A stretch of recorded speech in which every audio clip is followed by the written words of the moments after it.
Silas Thorne sat in the dim conference room, the heavy robe masking his identity but doing little to shield him from the mounting unease that twisted in his gut.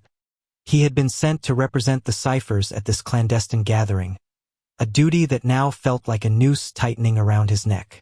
The moment Leopold took the stage, exuding confidence and charm, Silas felt a creeping dread settle over him.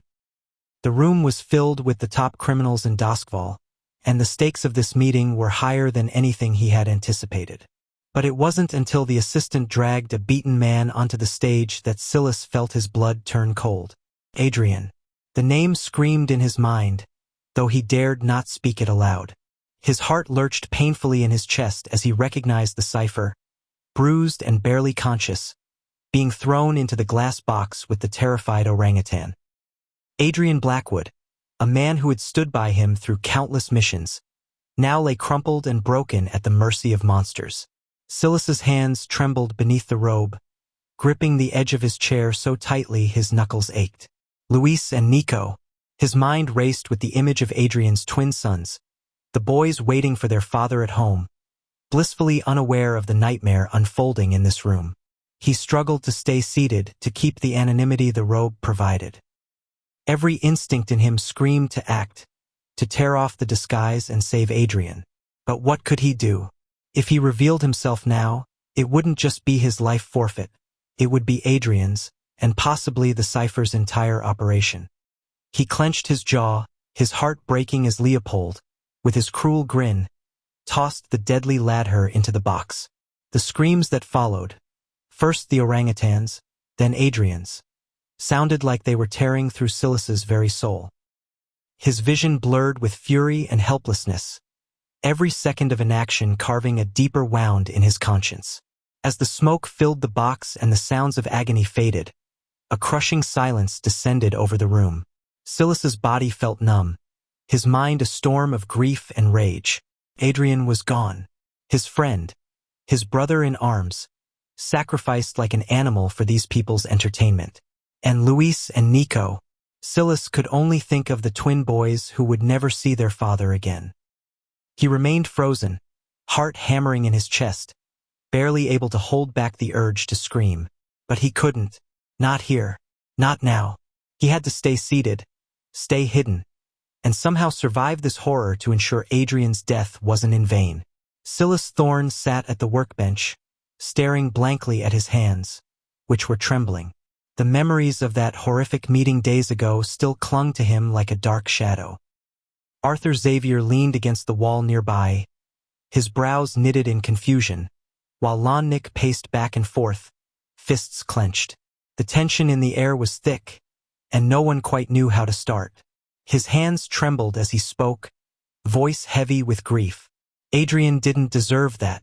Those twins, Luis and Nico, they don't deserve to grow up without him.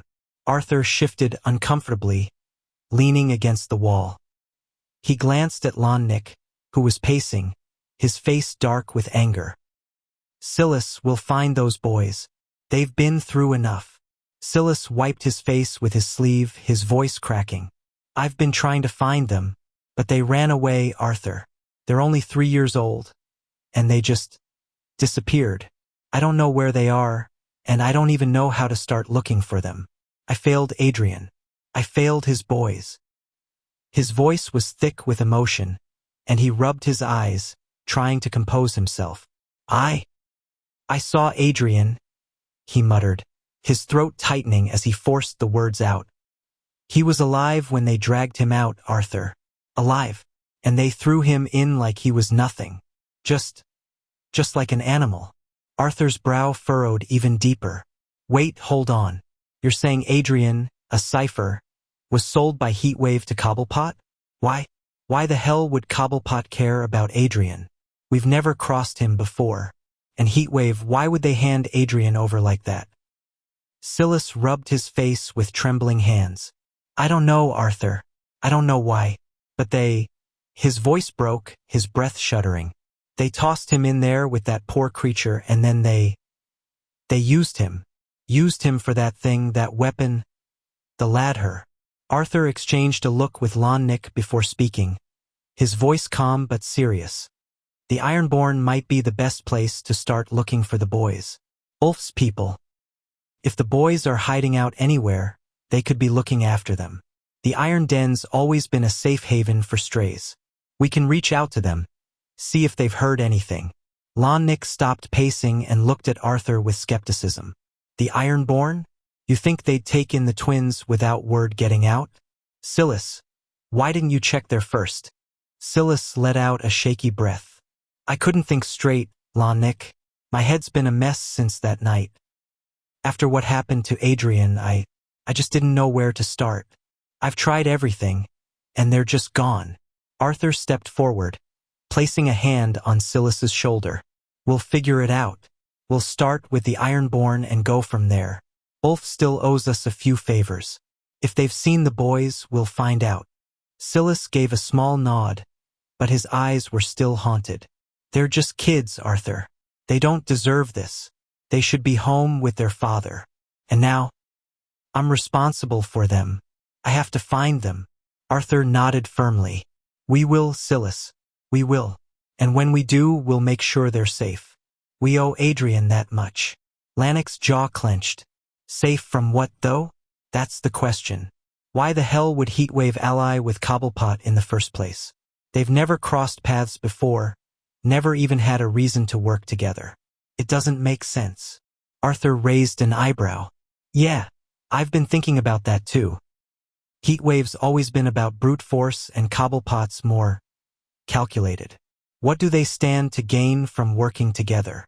Silas shook his head, his voice low and bitter. It wasn't just a partnership.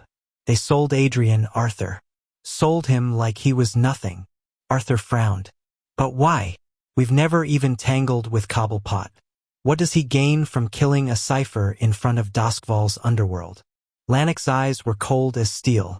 Heatwave and we have a history. But this is beyond anything I ever imagined.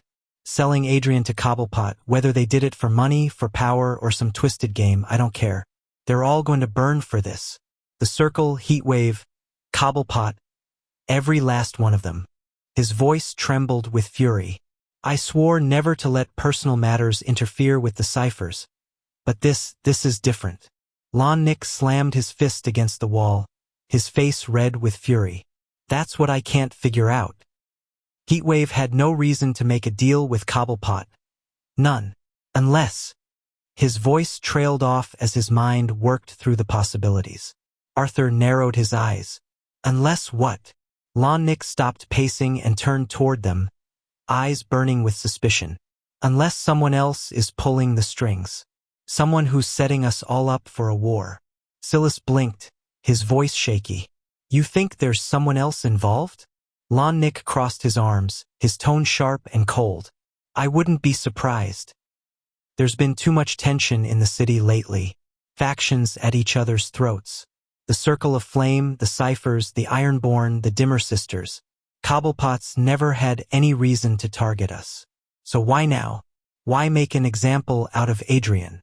Why partner with Heatwave? It stinks of manipulation. Someone out there wants to watch Doskvol burn. Arthur rubbed his chin, considering Lannick's words. You think someone's trying to spark a full-scale war between the factions? Lannick's eyes darkened. It's the only thing that makes sense. Heatwave doesn't have the brainpower to orchestrate something like this on his own.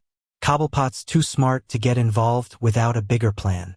Someone's sowing discord, pitting us against each other. And if we don't find out who it is, we're all going to get caught in the crossfire. Silas swallowed hard, his voice barely above a whisper. And Adrian, he was just the first casualty.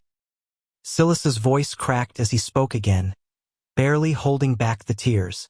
Adrian, he had twins, Arthur. Twins. Luis and Nico. Just kids waiting for their father to come home.